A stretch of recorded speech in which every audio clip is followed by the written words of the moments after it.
పూర్తి వివరాలు చూసే ముందు మా ఛానల్ ని సబ్స్క్రైబ్ చేయడం మర్చిపోకండి. శ్రీ గురుభ్యో నమః. శ్రీ మహాసరస్వత్యై నమః. ఓం నమః శివాయ. Narayana Shastri astrology official channel వీక్షిస్తున్నటువంటి ప్రేక్షక మహాశీలకు స్వాగతం, సుస్వాగతం. ఈరోజు మనము మేషరాశి వారికి వికారినామ సంవత్సరంలో ఏ విధంగా ఉంటుందో తెలుసుకుందాం. ఈ వీడియో చూడటానికంటే ముందు ఇప్పటి వరకు మా ఛానల్ చూస్తూ సబ్స్క్రైబ్ చేసుకొని వారు లేదా మొదటిసారిగా చూస్తున్న వారు వెంటనే సబ్స్క్రైబ్ చేసుకోండి. సబ్స్క్రైబ్ చేసిన వెంటనే బెల్ సింబల్ కనిపిస్తుంది, బెల్ సింబల్ కూడా టచ్ చేయండి. వికారినామ సంవత్సరంలో మేషరాశి ఫలాలు. ముఖ్యంగా మేషరాశిలో మనకి అశ్విని నక్షత్రంలో ఉండేటటువంటి 4 పాదాలు, భరణి నక్షత్రంలో ఉండేటటువంటి 4 పాదాలు, కృత్తికా నక్షత్రంలో ఉండేటటువంటి మొదటి పాదము, మొత్తం 9 పాదాలు కలిసి ఈ మనకు మేషరాశిలో ఉంటాయి. ఈ మేషరాశి వారికి ఈ వికారినామ సంవత్సరంలో ఆదాయం 14, వ్యయం 14, రాజపూజ్యం 3, అవమానం 6. రాజపూజ్యాలను ఆదాయ వ్యయాలను కనుక పరిగణనలోకి తీసుకొని గోచారాన్ని కనుక చూసినట్లయితే ఈ మేషరాశి వారికి ఈ మిశ్రమమైనటువంటి ఫలితాలు కనిపిస్తూ ఉన్నాయి. ఎందుకంటే గురుడు ఈ మేషరాశి వారికి ధనుర్రాశిలో అంటే భాగ్యస్థానంలో సంచరిస్తున్నంత కాలము కూడా అనేకమైనటువంటి శుభ ఫలితాలు కలుగుతూ ఉంటాయి. ఆ తర్వాత మరలా గురుడు వక్రాన్ని పొంది వృశ్చిక రాశిలో సంచరిస్తున్నటువంటి సమయంలో కొద్దిగా ప్రతికూలమైనటువంటి ఫలితాలు కనిపిస్తూ ఉంటాయి. ఇక మొత్తం మీద కనుక చూసినట్లయితే ఈ మేషరాశి వారికి ఈ సంవత్సరం వికారినామ సంవత్సరంలో ఆర్థిక పరిస్థితి చాలా చాలా బాగా ఉంది. గతంలో కన్నా కూడా ఈ సంవత్సరంలో ఆర్థిక వృద్ధి కనిపిస్తూ ఉంది. చేసేటటువంటి పనులు అన్నీ కూడా చక్కగా, సవ్యంగా, సానుకూలంగా నెరవేరుతూ ఉంటాయి.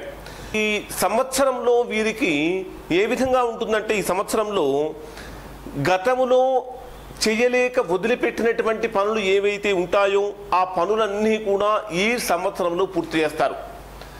గృహంలో కానీ బయట కానీ అన్ని చోట్ల వీరికి మర్యాదలు పెరుగుతూ ఉంటాయి, గౌరవం పెరుగుతూ ఉంటుంది.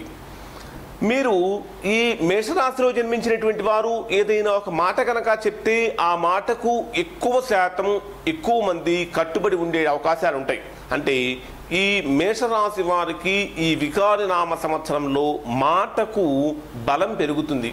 మీరు ఏ మాట చెప్తే ఆ మాట ఎక్కువ మంది ఆచరించేటటువంటి విధంగా ఉంటుంది. ఇంకా గృహ నిర్మాణాది కార్యక్రమాలు ఏదైనా కనుక చెయ్యాలి అనుకుంటే అది ఈ సంవత్సరంలో మీకు విశేషమైనటువంటి యోగాన్ని ఇస్తూ ఉంటుంది. గతంలో అనారోగ్యాలతో బాధపడినటువంటి వారికి ఈ సంవత్సరం మొత్తము కూడా సంపూర్ణమైనటువంటి ఆరోగ్యం అనేటటువంటిది కనిపిస్తూ ఉంటుంది. ఇక సమాజంలోనూ సంఘంలోనూ మీరు ఒక ముఖ్యమైనటువంటి వ్యక్తిగా, ఒక కీలకమైనటువంటి వ్యక్తిగా ఎదిగేటటువంటి అవకాశం కూడా ఎక్కువగా కనిపిస్తుంది. దానితో పాటు మీ కుటుంబానికి మీరు అత్యంత ప్రాధాన్యత కలిగినటువంటి వ్యక్తిగా ఉంటారు.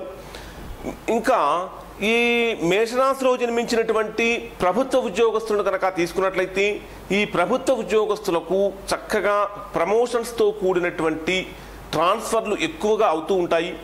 మీరు ఎక్కడికైతే ఏ స్థానానికైతే మీరు వెళ్ళాలి అని అనుకుంటూ ఉంటారో ఆ స్థానానికి వెళ్ళటం అనేటటువంటిది ఖచ్చితంగా జరిగి తీరుతుంది. తర్వాత ఈ మేషరాశిలో జన్మించినటువంటి రాజకీయ నాయకులను కనుక తీసుకున్నట్లయితే రాజకీయ నాయకులకు ఈ మాసంలో ప్రజలలో చక్కటి గుర్తింపు లభిస్తుంది, గౌరవం కూడా లభిస్తుంది. కళాకారులను కనుక తీసుకున్నట్లయితే కళాకారులకు ఈ సంవత్సరం మొత్తము కూడా అత్యంత యోగదాయకంగా ఉంది, ఎక్కువ అవకాశాలను పొందుతూ ఉంటారు. అదే వ్యవసాయదారులు కనుక తీసుకున్నట్లయితే గతంలో చేసినటువంటి రుణబాధలన్నీ కూడా తీరిపోతాయి. ఈ సంవత్సరం చక్కగా ఆదాయం బాగుంటుంది, అన్ని రకాలుగా కీర్తి పేరు ప్రతిష్టలు కూడా కలుగుతూ ఉంటాయి. విద్యార్థులకు మాత్రము కొద్దిగా ఎక్కువ శ్రమిస్తేనే కానీ వారికి మంచి ఫలితం రానటువంటి పరిస్థితులు కనిపిస్తూ ఉంటాయి. కాబట్టి ఎక్కువగా శ్రమించవలసినటువంటి అవసరం అనేటటువంటిది ఈ విద్యార్థులకు ఈ మేషరాశిలో ఎక్కువగా ఉంటుంది. ఇంకా ఈ మేషరాశిలో ఉన్నటువంటి వారికి కొన్ని ముఖ్యమైనటువంటి విషయాలు ఏమిటంటే ఈ సంవత్సరం వీరు ఎక్కువగా విందులు, వినోదాలు, కార్యక్రమాల్లో పాల్గొంటూ ఉంటారు. కళా రంగం వైపు ఎక్కువగా దృష్టి పెడుతూ ఉంటారు. అంటే సంగీతము, సాహిత్యము మొదలైనటువంటి విషయాల మీద ఎక్కువగా శ్రద్ధ పెడుతూ ఉంటారు. గతంలో దూరం అయిపోయినటువంటి బంధువులందరూ కూడా ఈ సంవత్సరంలో దగ్గర కావడానికి, అంటే బంధువులతో ఇల్లు కళకళలాడుతూ ఉండడానికి కూడా ఎక్కువ అవకాశం ఉంటుంది. దానితో పాటు మీరు గృహంలో చేసేటటువంటి శుభకార్యాలు ఏవైతే ఉంటాయో అవి అత్యంత ఘనంగా చేస్తూ ఉంటారు. ఇంకా ఈ మేషరాశి వారికి గురుడు అష్టమ స్థానంలో సంచరిస్తున్నటువంటి సమయంలో కొద్దిగా స్వల్పమైనటువంటి మానసిక వేదన కలుగుతూ ఉంటుంది. అంటే ఆకస్మికమైనటువంటి ధన నష్టం సంభవిస్తూ ఉంటుంది. ఆ సమయంలో ఆర్థికంగా కొద్దిగా ఇబ్బందికరమైన పరిస్థితులు కూడా కనిపించేటటువంటి స్థితి కనపడుతుంది. ఎప్పుడంటే ఏప్రిల్ 24వ తేదీ 2019 నుంచి అక్టోబర్ 29వ తేదీ 2019 మధ్యలో ఈ గురుడు వక్రంలో వృశ్చిక రాశిలో సంచరిస్తున్నటువంటి సమయంలో కొద్దిగా స్వల్పమైనటువంటి ప్రతికూలతలు ఉంటాయి. అయితే శని ఈ మేషరాశి వారికి కొంత శుభత్వం కారణం చేత చేసేటటువంటి వృత్తిలో కానీ ఉద్యోగంలో కానీ వ్యాపారంలో కానీ చక్కటి రాణింపు అనేటటువంటిది ఉంటుంది. కానీ మేషరాశిలో జన్మించినటువంటి ఎవరైతే వ్యాపారస్తులు ఉంటారో, అంటే చెరువుల్లో రొయ్యల వ్యాపారం చేసేటటువంటి వారు, చేపల వ్యాపారం చేసేటటువంటి అటువంటి వారు ఎవరైతే ఉంటారో వాటికి సంబంధించినటువంటి వాటిలో మాత్రము కొద్దిగా శ్రద్ధ తీసుకోవాల్సిన అవసరం ఉంటుంది. కొద్దిగా నష్టం కూడా సంభవించే అవకాశం ఉంటుంది. మొత్తం మీద కనుక చూసినట్లయితే మేషరాశి వారికి ఈ మాసంలో కొద్దిగా అనుకూలమైనటువంటి అంశాలతో పాటు ప్రతికూలమైనటువంటి ఫలితాలు కూడా కనిపిస్తున్నటువంటి కారణం చేత వీరు ఈ మేషరాశిలో జన్మించినటువంటి వారు సోమవారం రోజున శివాలయంలో శివుడి కనుక అభిషేకం చేయించుకుంటూ ఉన్నట్లయితే, లేదా సోమవారం శివాలయంలో శివదర్శనం కనుక చేసుకుంటున్నట్లయితే అది వీరికి విశేషమైనటువంటి యోగంగా మారుతూ ఉంటుంది.